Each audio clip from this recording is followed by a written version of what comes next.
Hello guys, welcome to the Rich video. Today we will learn how we can create the teal and orange look easily. So let's get started.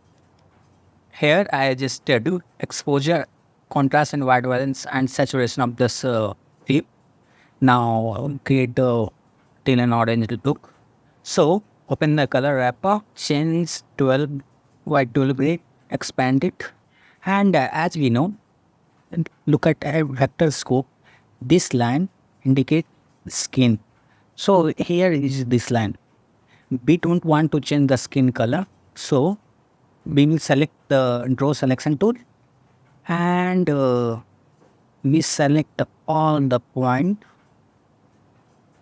and lock it.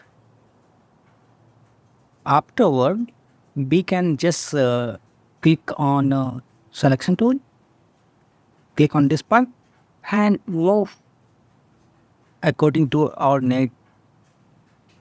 This is the one of easiest ways to get the teal and orange look. You can minimize it. Afterward, you can put gamut mapping on new note and adjust this maximum saturation. You can compress the saturation according to your need. So this is the quickest way to get your teal and orange look. So thank you for watching this video. Hope you like it.